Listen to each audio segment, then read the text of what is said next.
Heartfight a déjà commencé, mais il n'est pas trop tard pour participer.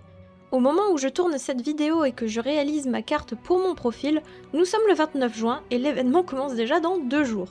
Oui, cette vidéo sort le 17 juillet, mais elle arrive vers toi pour te donner des conseils plutôt sympas pour se mettre à Heartfight et préparer le minimum pour s'amuser. J'avais déjà fait une vidéo l'année dernière où j'expliquais Heartfight plus en détail, donc je vous conseille d'aller la voir si vous découvrez complètement le concept ou si vous voulez plus d'informations sur le fonctionnement général. Petite nouveauté cette année, il n'y a pas 2 mais 3 teams différentes, donc la team comédie, tragédie et mystery. Je pense que ça va changer un peu l'ambiance de l'événement sans le perturber et rendre le combat plus imprévisible. Avant les conseils, petit rappel rapide des mots importants sur Heartfight.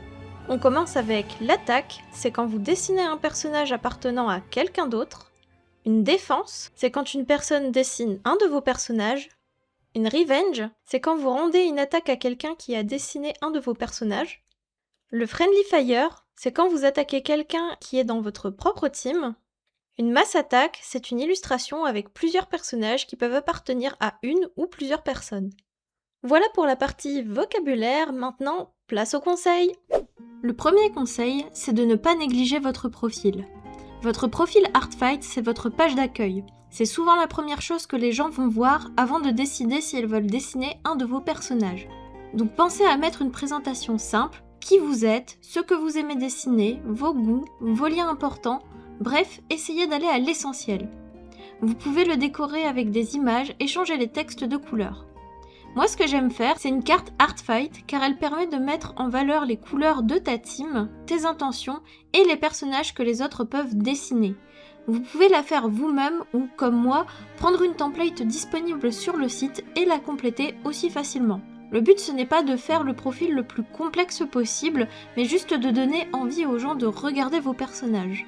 Le deuxième conseil concerne les TOS ou Term of Service. Ce sont les règles que vous donnez concernant ce que vous faites ou ne faites pas en dessin et ou ce qu'il faut faire ou non quand on dessine vos personnages. Par exemple, est-ce que les redesigns ou les stylisations sont autorisés? Est-ce que certains sujets sont interdits? Est-ce qu'il y a des choses que vous préférez éviter? Vous pouvez faire un TOS global pour tous vos personnages ou faire des règles différentes selon chaque personnage. Par contre, essayez de rester clair et simple. Un TOS trop compliqué peut tout simplement décourager les gens. L'idée, c'est juste d'aider les artistes à savoir ce qui vous ferait plaisir. Je conseille de faire un TOS global et d'ajouter des choses pour les personnages qui en ont besoin. Pour le conseil numéro 3, il concerne les images de vos personnages. Je vois souvent revenir une question dans les commentaires qui est « Mais qu'est-ce que je mets comme image pour mes personnages ?» Et honnêtement, une référence full body claire peut déjà largement suffire. Vous pouvez ajouter des expressions, des détails, une palette de couleurs ou plusieurs dessins pour aider les artistes, mais ce n'est pas obligatoire. Personnellement, j'aime bien mettre un full body habillé et parfois une autre version qui montre un peu plus les détails du corps. Ça permet aux personnes qui veulent dessiner votre personnage dans une autre tenue de mieux comprendre son design. Ajouter d'autres dessins ou liens vers un Google Drive ou un Toy House est aussi un plus, mais votre page Heartfight doit surtout donner un résumé rapide de votre personnage ou les informations les plus importantes. Par contre, évitez de mettre uniquement un headshot ou un buste comme référence. Si les artistes n'ont pas assez d'informations, ils auront plus de mal à le dessiner. Une référence full body simple avec des couleurs lisibles et sans trop d'ombre permettra aux autres de reproduire votre personnage plus facilement. Et n'oubliez pas que l'image ne fait pas tout, la description sous votre personnage est aussi importante. C'est l'endroit idéal pour ajouter quelques infos sur son histoire, sa personnalité ou encore son lore. Un autre petit conseil, pensez à ajouter des relations entre vos personnages. Si 2 personnages sont amis, ennemis, de la même famille ou qu'ils ont une histoire ensemble, écrivez-le. Ça peut vraiment aider les personnes qui veulent faire une attaque plus personnelle. Parce qu'au lieu de juste dessiner un personnage seul, ces personnes peuvent imaginer une situation ou une interaction entre plusieurs de vos personnages. Conseil suivant, essayez de gérer votre énergie. Heartfight peut devenir intense, surtout quand on voit tout le monde poster énormément de dessins. Personnellement, chaque année, j'essaie d'avoir un objectif, par exemple, faire plus d'attaques que l'année précédente. Personne n'a le même rythme, donc respectez le vôtre. Vous avez du mal à faire de grosses illustrations? Faites des dessins plus simples, ça peut être des sketchs, des doodles de personnages, peu importe. Ce que je recommande, c'est de tester des choses que vous n'avez pas l'habitude de faire ou dessiner et d'expérimenter.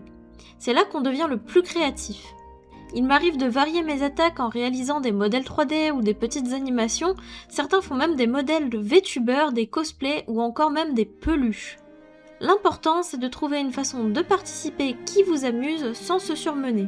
Si nécessaire, faites une pause. Et le dernier conseil, c'est probablement le plus important, n'oubliez pas pourquoi vous participez. Artfight, c'est avant tout un échange de cadeaux, ce n'est pas seulement une course au nombre d'attaques. Une attaque qui prend du temps et qui montre que vous aimez le personnage peut vraiment faire plaisir à quelqu'un. Après, évidemment, certaines personnes sont naturellement très rapides et très productives et c'est totalement ok. Il n'y a pas une seule bonne manière de participer, le plus important c'est de garder le plaisir de créer et de partager avec d'autres artistes. Voilà pour mes conseils Artfight de cette année, j'espère que ça pourra aider les personnes qui participent pour la première fois, mais aussi celles qui reviennent chaque année.